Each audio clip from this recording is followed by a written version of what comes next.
नमस्कार मंडळी. अवधूत चिंतन श्री गुरुदेव दत्त श्री स्वामी समर्थ महाराज की जय.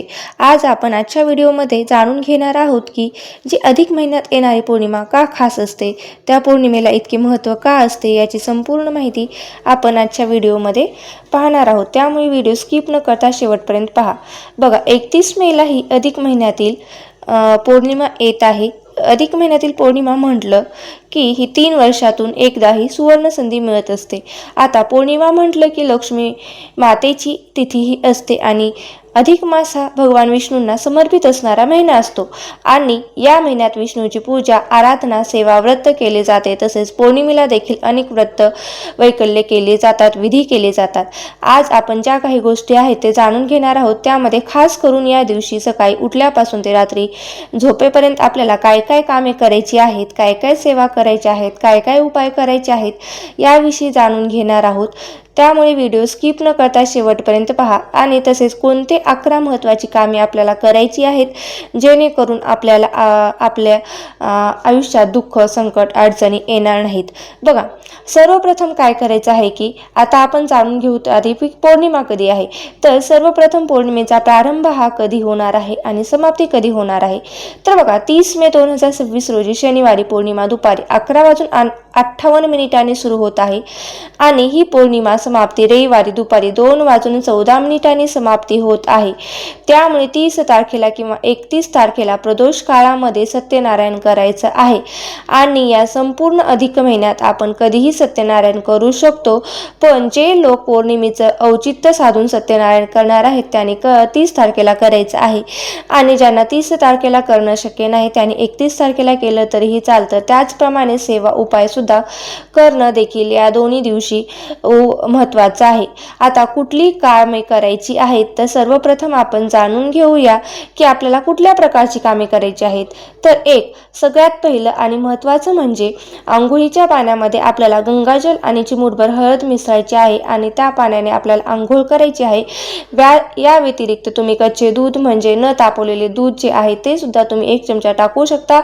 आता या दिवशी अधिक महिन्यात खऱ्या अर्थाने तीर्थस्नानाला खूप महत्त्व आहे किंवा नदीवर जाऊन स्नान करण्याला देखील तेवढंच महत्त्व आहे. पण आजकाल या गोष्टी करू शकत नाहीत किंवा केल्याही जात नाहीत. त्यामुळे जर गंगाजलाची बॉटल आपल्या घरामध्ये असेल किंवा ती बॉटल आपल्या घरामध्ये असायलाच हवी. ती 10 ते 15 रुपयाला कुठल्याही पूजा साहित्याच्या स्टॉलमध्ये सहज उपलब्ध मिळते. बघा, आपल्या घरी असायला हवी. ज्या काही विशेष स्थिती असतात त्या तिथीला थोडेसे 2 थेंब आपल्या आंघोळीच्या पाण्यात टाकायचे. यामुळे आपलं गंगा स्नान केल्याचे पुण्य आपल्याला मिळत असते. या व्यतिरिक्त गंगाजल नसेल तर तुम्ही थोडंसं कच्चं दूध देखील टाकू शकता. त्यानंतर अंघोळ झाल्यावरती आपल्याला संपूर्ण घरामध्ये देखील थोडं थोडं गंगाजल शिंपडायचं आहे. गंगाजल असेल तर खूपच चांगली गोष्ट आहे, नसेल तर तुम्ही गुलाबजल, गोमूत्र जरी शिंपडलं तरीही काही हरकत नाही. आता दुसरा नियम म्हणजे दुसरे जे काम आहे त्यामध्ये नेहमीप्रमाणे आपल्याला मुख्य दरवाजावर आपल्याला काय करायचं आहे, उंबरठा आणि हळदी, उंबरठा स्वच्छ करून घ्यायचा आहे, पुसून घ्यायचा आहे आणि त्या उंबरट्यावर हळदीचं लेपन आपल्याला करायचं आहे. मुख्य दरवाजा पुसून झाल्यानंतर त्यावर शुभ लाभ लिहायचं आहे. अशा पद्धतीने आपल्याला उंबरठा पूजन देखील आपल्याला करून घ्यायचं आहे. जसे की आपण दर पौर्णिमेला आणि अमावस्येला करून घेतो त्या पद्धतीने आपल्याला हे हळदीचं लेपन करून उंबरट्याचं पूजन करून घ्यायचं आहे. पुन्हा नंतर छान असेल रांगोळी काढून घ्यायची, लक्ष्मीची पावलं वगैरे काढायची, स्वास्तिक वगैरे काढायची आणि हळदी कुंकाने तुम्ही काढू शकता किंवा रांगोळीने सुद्धा तुम्ही स्वास्तिक काढू शकता. आता पूजन असतं ते त्यानंतर धूप, दीप, अगरबत्ती ओवायचं, फुलं असेल तर त्या ठिकाणी आपल्याला उंबरट्याच्या बाजूला ठेवायचे. अशा प्रकारे आपल्याला उंबरट्याचं पूजन करायचं आहे. आता तिसरं, आता त्यानंतर पुढे आपल्याला जी काही आहे ते आपली देवपूजा करून घ्यायची आहे आणि तुमच्या घरामध्ये रोज जशी देवपूजा तुम्ही करता अगदी तशाच पद्धतीने आपल्याला ही पूजा करायची आहे. आता त्याचप्रमाणे देवघरात भगवान श्रीहरी, विष्णू, माता लक्ष्मीची प्रतिमा असेल, मूर्ती असेल, फोटो असेल, काही असेल त्यांची चौरंगावर स्थापना करायची, त्यांची विशेष अशी पूजा करायची. गाईच्या तुपाचा दिवा लावावा, शक्य नसेल तर तेलाचा दिवा लावा, अगरबत्ती, फुलं, धूप, दीप, अगरबत्ती अर्पण करावे. भगवान श्री विष्णूंना तुळस अत्यंत प्रिय आहे, त्यामुळे त्यांना विष्णूंना तुळशीपत्र अर्पण करावे. माता लक्ष्मीला कमळ किंवा पांढरी फुलं व्हावीत. शांतपणे ओम नमो भगवते वासुदेवाय नमः या मंत्राचा जप कमीत कमी 108 वेळा करावा। त्यानंतर नैवेद्यामध्ये तुम्ही खीर, पंचामृत किंवा साखरेचा प्रसाद दाखवा आणि नंतर तो प्रसाद कुटुंबातील सदस्यांना वाटावा, म्हणजे कुटुंबातील सर्व व्यक्तींनी तो प्रसाद मिळून खायचा। धार्मिक मान्यतेनुसार या पूजेमध्ये घरातील आर्थिक अडचणी कमी होण्यास मदत होते, सुख समृद्धी वाढते, घरात सकारात्मक वातावरण निर्माण होते, विष्णू आणि देवी लक्ष्मीची कृपा एकत्र प्राप्त होण्यास आपल्याला मदत होते आणि ही सेवा अधिक पटीने आपल्याला फलदायी मानली जाते। श्रद्धा ठेवून जर ही पूजा केली आणि पूजेनंतर संध्याकाळी सुद्धा तुळशीपुढे दीपदान करायचं आहे। आता त्यानंतर लक्ष्मी प्राप्तीसाठी विशेष आणि प्रभावी म्हणजे लक्ष्मीची देखील एकत्रित सेवा, विष्णू आणि लक्ष्मीची एकत्रित सेवा करायची आहे। त्यामध्ये काय येतं तर आपण बघा, श्री सुक्ताचं पठण करू शकतो, श्री सुक्तम पठण करू शकतो, विष्णू गायत्री मंत्र, लक्ष्मी गायत्री मंत्र, कुबेर मंत्र हे देखील तुम्ही 16 वेळेस म्हणू शकता। आता ही सेवा झाली लक्ष्मी प्राप्तीची सेवा। तुमच्याकडे श्रीयंत्र असेल तर त्यावर तुम्ही सुद्धा कुंकुमार्चन करू शकतात किंवा टाक असेल तर त्यावर सुद्धा तुम्ही कुंकुमार्चन करू शकता। आता या व्यतिरिक्त सत्यनारायण जर तुम्ही अजूनही घरामध्ये करत नसाल तर या अधिक महिन्याच्या पौर्णिमेचं औचित्य साधून तुम्ही दर पौर्णिमेला दर पौर्णिमेच्या प्रदोष काळामध्ये तुम्ही सत्यनारायण करू शकता। त्यामुळे काय होतं तर आपल्या आर्थिक अडचणी देखील सुटण्याला मदत होते आणि दर महिन्याला आपण या गोष्टी करायलाच हवेत। त्यानंतर अधिक महिन्यामध्ये पुरुषोत्तम मासाच्या पौर्णिमेला भगवान शंकराची आराधना करणं देखील गरजेचं आहे। यामुळे आजच्या या उद्याच्या दिवशी आपण शंकराच्या पिंडीवर पंचामृताने किंवा दहीने किंवा साध्या पाण्याने का होईना अभिषेक घालायचा आहे। तुमच्या घराजवळ कुठे शंकराचं मंदिर असेल तर त्या ठिकाणी जाऊन देखील भगवान शंकरांची सेवा करायची आहे। तिथे बसून आपण शिव महिम स्तोत्र म्हणू शकतो किंवा शंकर भगवानाची 108 नामावली घेऊन त्या ठिकाणी बेलपत्र देखील अर्पण करू शकतो किंवा ओम नमो शिवाय सुद्धा मंत्राचा जप करू शकतो। या दिवशी मंदिरात देखील दीपदान करू शकता। दीपदान करणं सुद्धा खूप चांगलं आणि आपल्या फायदेशीर ठरते। बघा, 6वा जो नियम आहे तो त्यानंतर आपल्याला काय करायचं आहे की अधिक मासामध्ये पौर्णिमेला देवघरामध्ये आपण जो दिवा प्रज्वलित करतो त्याच्या खाली एक वस्तू ठेवायची आहे। काय तर ते विड्याचं पान आपल्याला प्रत्येक पूजेला महत्त्वाचं असतं, त्यामुळे पौर्णिमेला आपल्याला 2 विड्याची पानं आपल्या दिव्याखाली ठेवायची आहेत। पहिल्यांदा विड्याची पाने स्वच्छ धुवून घ्या, त्यानंतर त्यावरती कुंकुमाने स्वास्तिक काढून अक्षता अर्पण करा आणि त्यानंतर दिवा प्रज्वलित करायचा आहे। देवघरामध्ये जो आपण दिवा लावणार आहोत ते तर ठेवायचीच आहेच, पण अधिक महिन्यामध्ये दीपदानाला विशेष महत्त्व असतं, त्यामुळे तुम्ही उंबरठ्यावर तुळशीपाशी आवश्यक असे विड्याचे पानं ठेवून दीपदान करू शकता। 7 त्यानंतर लक्ष्मी प्राप्तीसाठी एक छोटासा उपाय सांगते। विड्याची पाने घ्यायची, त्या विड्याच्या पानाला थोडंसं अत्तर लावायचं आणि हे माता लक्ष्मीला अर्पण करायचं किंवा विड्याच्या पानाला तुम्ही मधाचा एक थेंब देखील लावू शकता। अशा प्रकारे मधाचे देखील विड्याचे पान तुम्ही अर्पण केलं तरीही चालतं, त्यावर आपल्याला माता लक्ष्मी प्रसन्न होते, धनवृद्धी होते। लक्ष्मी प्राप्तीसाठी खूप प्रभावी असा उपाय आहे, हा अधिक महिन्याला नक्की करावा। या व्यतिरिक्त अधिक मास हा भगवान विष्णूंना समर्पित आहे आणि आपल्याला भगवान विष्णूंच्या सेवेबरोबरच माता लक्ष्मीची सेवा ही या पौर्णिमेला आवश्यक करावी। पौर्णिमा असल्याने माता लक्ष्मीसाठी तसेच शुक्र ग्रह मजबूत होण्यासाठी देखील आपण पौर्णिमेला ज्या काही गोष्टी करू शकतो, जसे की आपण पांढऱ्या रंगाच्या वस्तूचे दान करू शकतो, जसे की वस्त्र, पांढऱ्या रंगाच्या वस्तू किंवा साखर आहे, खडीसाखर आहे, पांढऱ्या रंगाची मिठाई, ही जे काही शक्य असेल ते तुम्ही नक्कीच दान करू शकता। त्यामुळे दान करण्याला सुद्धा आणि त्यातल्या त्यात तुम्ही पांढऱ्या रंगाच्या वस्तूचा दान करू शकता। या व्यतिरिक्त आपण दीपदान देखील करू शकतो। दान करायचं म्हटलं तर कपड्याचे दान करू शकता, अन्नदान करू शकता, वेगवेगळ्या प्रकारचं तुम्ही हे दान करू शकता। बघा, आज पौर्णिमा आहे तर दीपदानाला देखील जास्त महत्त्व आहे। तर हे दीपदान आपल्याला कुठे कधी करायचं, सर्वप्रथम आपल्याला मुख्य दरवाजावर दिवा लावायचा आहे, त्यानंतर पुढचा जो दिवा असणार आहे तो कुठल्याही मंदिरात जाऊन आपल्याला दीपदान त्या ठिकाणी जाऊन करायचं आहे। मग तुम्ही त्या ठिकाणी एकापेक्षा अधिक दिवे देखील देऊ शकतात किंवा कमीत कमी एक का होईना दीपदान आपल्याला मंदिरामध्ये करायचं आहे। या व्यतिरिक्त तुम्ही नदीच्या ठिकाणी जाऊन दीपदान करत असताल तर तिथे जाऊन तुम्ही दीपदान करायचं आहे। अशा प्रकारे तुम्हाला हे दीपदान करायचं आहे। आता तिथे आपण पिण्याचं पाणी आहे तर त्या ठिकाणी आपल्याला एक दिवा प्रज्वलित करू शकतो। या व्यतिरिक्त आपल्या अंगणामध्ये देखील दिवे प्रज्वलित करू शकतो आणि त्यानंतर आपल्याला जो नैवेद्य दाखवायचा आहे तो आवर्जून खिरीचा नैवेद्य दाखवायचा आहे। लक्ष्मी मातेला ही खीर अत्यंत प्रिय आहे, त्यामुळे खिरीचा नैवेद्य आपल्याला आवर्जून घरामध्ये बनवायचा आहे।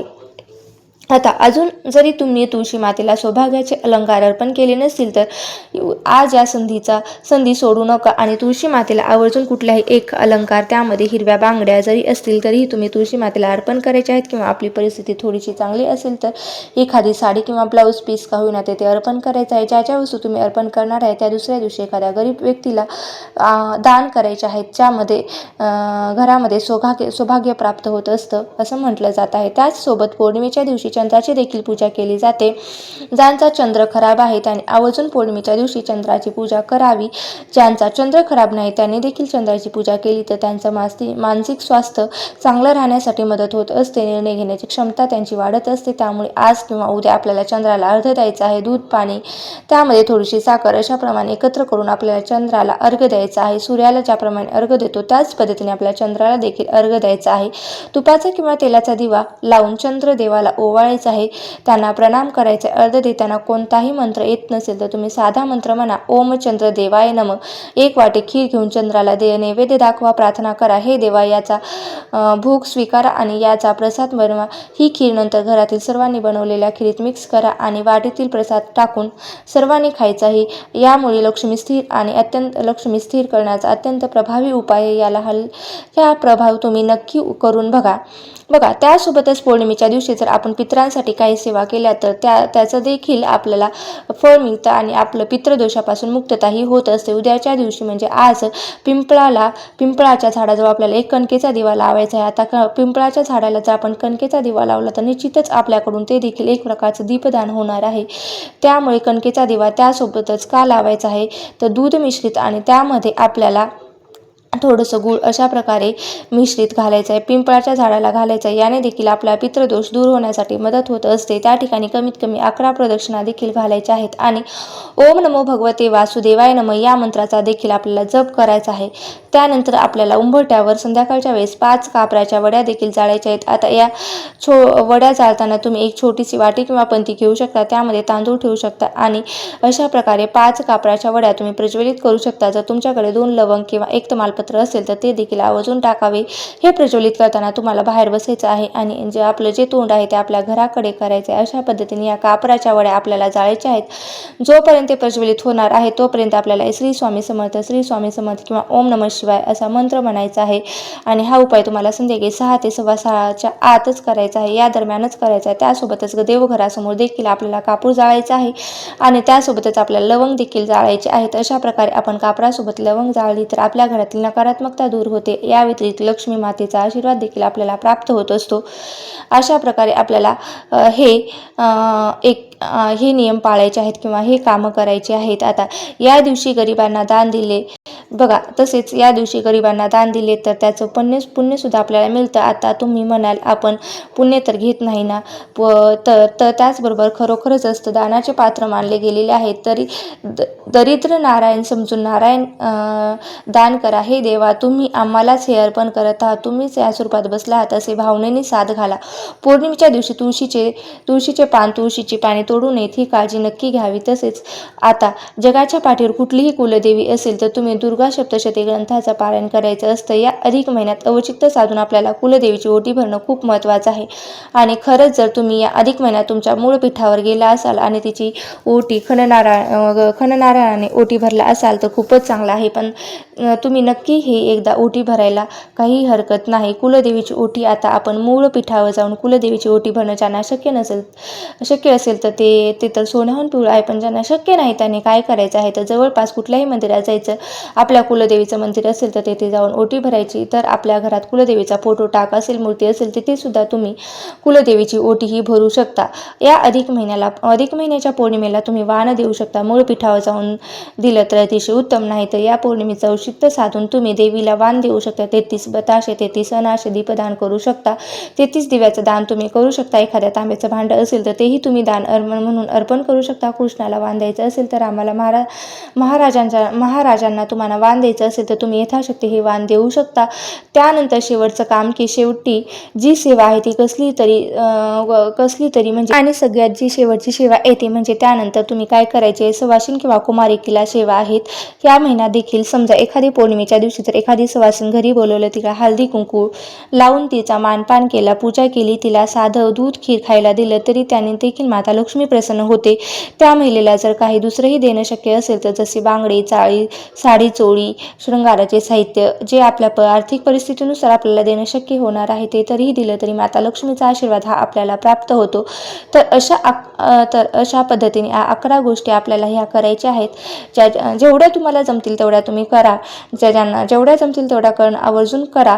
तितक्या करण्याचा प्रयत्न करा आणि त्याचा लाभ घ्या. अधिक पौर्णिमेच्या दिवशी तुम्हाला अगदी काही नाही जमलं तर न विसरता फक्त तुळशीसमोर तुपाचा दिवा आवर्जून लावा. हे दीपदान केल्याने शनी, राहू, केतू, यम यांचे अशुभ प्रभाव कमी होऊ शकतात आणि यामुळे सुद्धा लक्ष्मीची कृपा आपल्यावर राहते आणि घरात भरभरून धनधान्य, सुख, शांती, समाधान मिळू शकतं. तसेच दिवसा झोपू नका. या दिवशी दिवसभर दान केलं तर आपलं पितृसुद्धा आपल्याला प्रसन्न होतात आणि दान हे अमुक एका दिवशी केलं पाहिजे आणि त्या दिवसाला तितकंच महत्त्व असतं. असा हा अधिक पौर्णिमेचा अशी ते महत्त्वाची माहिती आहे. ती तुम्हाला कशी वाटली, जर आवडली असेल तर नक्की इतरांसोबत शेअर करा, तुमच्या मित्रमैत्रिणींसोबत शेअर करा आणि तुम्हाला ही माहिती आवडली असेल तर मला नक्कीच कमेंट बॉक्समध्ये सांगा. व्हिडिओ जर आवडला असेल तर नक्की लाईक करा, शेअर करा आणि चॅनलवरती नवीन असाल तर सबस्क्राईब करायला विसरू नका आणि व्हिडिओ शेवटपर्यंत पाहिल्याबद्दल अगदी मी तुमचे मनापासून खूप खूप आभारी आहे. धन्यवाद. श्री स्वामी समर्थ. जय जय स्वामी समर्थ. श्री स्वामी समर्थ. जय जय स्वामी समर्थ.